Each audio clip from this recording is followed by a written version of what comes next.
दिल्ली शराब नीति से जुड़े कथित घोटाला मामले में बड़ी राहत देती हुई अरविंद केजरीवाल और मनीष सिसोदिया को अदालत ने बरी कर दिया है।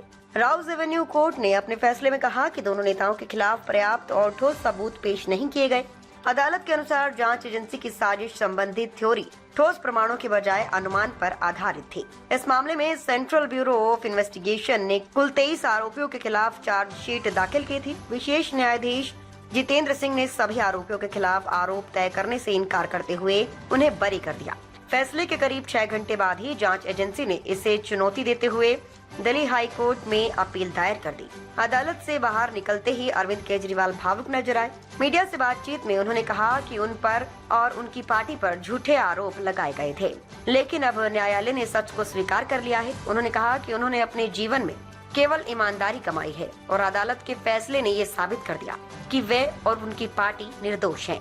वहीं मनीष सिसोदिया ने फैसले को संविधान की जीत बताया। उन्होंने कहा कि उन्हें देश के संविधान और उसके निर्माता BR अम्बेडकर पर गर्व है, जिन्होंने न्याय की मजबूत नींव रखी। केजरीवाल ने अपने बयान में राजनीतिक साजिश का आरोप लगाते हुए कहा कि उनकी पार्टी आम आदमी पार्टी को खत्म करने की कोशिश की गई। उन्होंने दावा किया कि यह स्वतंत्र भारत का सबसे बड़ा राजनीतिक षड्यंत्र था।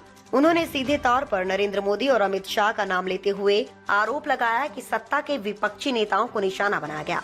उन्होंने कहा कि देश की वास्तविक समस्याओं, महंगाई, बेरोजगारी, खराब सड़कों और प्रदूषण पर ध्यान देने की बजाय विपक्ष पर मुकदमे चलाए गए। केजरीवाल ने कहा कि लोकतंत्र में सत्ता अच्छे कामों से हासिल की जानी चाहिए, न कि झूठे मामलों और राजनीतिक प्रतिद्वंद्विता से। फिलहाल इस मामले में कानूनी लड़ाई जारी रहेगी, क्योंकि CBI ने उच्च न्यायालय में फैसले को चुनौती दी है।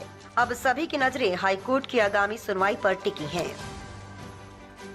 पिछले कुछ सालों से भारतीय जनता पार्टी जिस तरह से शराब घोटाला कर रही थी और हमारे ऊपर आरोप लगा रही थी, आज कोर्ट ने सारे आरोप खारिज कर दिए और जितने भी एक्यूज्ड थे सबको डिस्चार्ज कर दिया। हम हमेशा कहते थे सत्य की जीत होती है। हमें भारतीय न्याय प्रणाली पे भरोसा है। मैं जज साहब का बहुत बहुत शुक्रिया अदा करता हूं, जिन्होंने हमारे साथ न्याय किया, सत्य की जीत हुई। मैं हमेशा कहता था कि भगवान हमारे साथ है। मोदी जी ने और अमित शाह जी ने मिलके आजाद भारत का सबसे बड़ा राजनीतिक षड्यंत्र रचा। आम आदमी पार्टी को खत्म करने के लिए आम आदमी पार्टी के सबसे बड़े 5 नेताओं को जेल में डाल दिया गया। यहां तक कि सिटिंग चीफ मिनिस्टर, जो आज तक भारत के इतिहास में कभी नहीं हुआ, सिटिंग चीफ मिनिस्टर को उसके घर से घसीटकर जेल में डाला गया और 6 महीने तक जेल में रखा गया। हमारे उप मुख्यमंत्री मनीष सिसोदिया जी, उनको लगभग 2 साल तक जेल में रखा गया। पूरा का पूरा फर्जी केस था। हमारे ऊपर कीचड़ फेंका गया। 24 घंटे टीवी चैनलों के ऊपर डिबेट चलते थे, खबरें दिखाई जाती थी, केजरीवाल भ्रष्ट है, केजरीवाल भ्रष्ट है।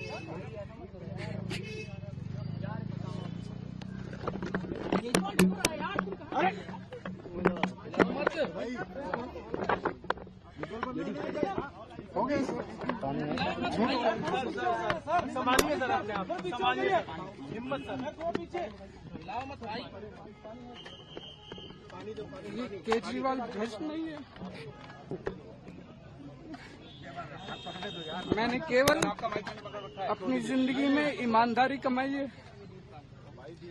इन्होंने झूठा केस लगाया और आज ये साबित हो गया।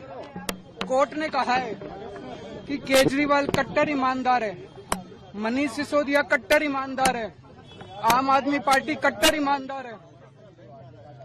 मैं प्रधानमंत्री जी से कहना चाहता हूं, सत्ता के लिए इस तरह से खिलवाड़ मत कीजिए देश के साथ, इस तरह से संविधान के साथ खिलवाड़ मत कीजिए। आपको सत्ता चाहिए, अच्छे काम कीजिए। आज देश के सामने इतनी बड़ी बड़ी समस्याएं हैं, महंगाई है, बेरोजगारी है, पूरे देश में सड़कें टूटी पड़ी है, चारों तरफ पोल्यूशन ही पोल्यूशन हो रहा है, चारों तरफ देश में इतनी समस्याएं हैं। उन समस्याओं का समाधान करके सत्ता में आइए ना। केजरीवाल पे, आम आदमी पार्टी पे झूठे केस क्यों करते हैं? अच्छा काम करके सत्ता में आइए। इस तरह के झूठे केस करना और 24 घंटे विरोधियों के, विपक्षियों के खिलाफ ऊट पटांग के केस करना, उनको जेल में डालना, ये एक प्रधानमंत्री को शोभा नहीं देता। इससे देश आगे नहीं बढ़ेगा। देश आगे तब बढ़ेगा जब जनता की समस्याओं का समाधान किया जाएगा। वकीलों ने हमारा साथ दिया और उन सारे देश भर के लोगों का जिन्होंने पिछले 4 साल से जिस तरह से हमारे ऊपर अत्याचार किया जा रहा था, इतने कठिन समय में हम लोगों का साथ दिया, उनका धन्यवाद करना चाहता हूं। आप जान रहे हैं कि किस तरह से पिछले 4 साल से ईडी को, सीबीआई को, सारी संस्थाओं को इस्तेमाल करके हमारे ऊपर एक शराब घोटाला नाम का एक आरोप लगाया गया। सीबीआई ने, ईडी ने उसमें चार्जशीट फाइल की। आज कोर्ट को प्राइमा फेसी ये निर्णय लेना था कि क्या सबूत और गवाहों के बयानों के आधार पे सफिशिएंट मटेरियल है कि इसमें मुकदमा चलाया जाए। अभी मुकदमा चला नहीं था। कोर्ट को यह निर्णय लेना था कि क्या मुकदमा चलाने लायक सफिशिएंट मटेरियल है, और कोर्ट ने लगभग 600 पेज के आदेश में सारे सबूतों और सारे गवाहों को मद्देनजर रखते हुए ये कहा है कि इतना भी सबूत नहीं है, इतने भी गवाहों के बयान नहीं है, एक निक्का सा भी सबूत नहीं है कि इसमें मुकदमा तक चलाया जा सके।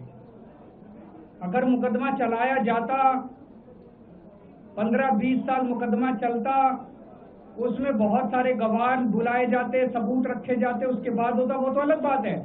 कोर्ट का ये कहना है कि इतना टुच्चा केस है, इतना फर्जी केस है, इतना बेकार केस है, इतना गलत केस है। ये मैं नहीं कह रहा, ये भाषा है। आप कोर्ट का ऑर्डर पढ़िए। ये ऑर्डर जो है ये ऐतिहासिक ऑर्डर है। कोर्ट ने कहा है कि इतना फर्जी केस है, इतना फर्जी केस है, एक भी सबूत नहीं है, एक भी गवाह नहीं है कि इसमें मुकदमा भी नहीं चलाया जा सकता। ये पूरा षड्यंत्र किसने रचा, क्यों रचा?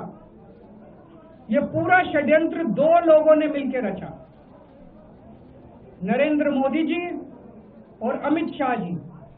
और आज उन दोनों को पूरे देश से माफी मांगनी चाहिए। रुस्तमे हिंद सत्य, निष्पक्ष और निर्भीक पत्रकारिता का प्रतीक। हमारा संकल्प, आपके अधिकार, आपकी आवाज। ताज़ा खबरें, गहन विश्लेषण और दिल को छूने वाली कहानियाँ जो जागरूकता जगाएं और बदलाव की प्रेरणा दें। रुस्तमे हिंद के साथ हर पल रहें अपडेटेड। हमारे परिवार का हिस्सा बने। सब्सक्राइब करें, कोई खबर ना छूटे। चैनल को सब्सक्राइब करें, नोटिफिकेशन ऑन करें, ब्रेकिंग न्यूज की तुरंत खबर ज्वाइन करें, खास कवरेज का हिस्सा बने। कमेंट, लाइक, शेयर, अपनी राय साझा करें, सच्चाई को फैलाएं।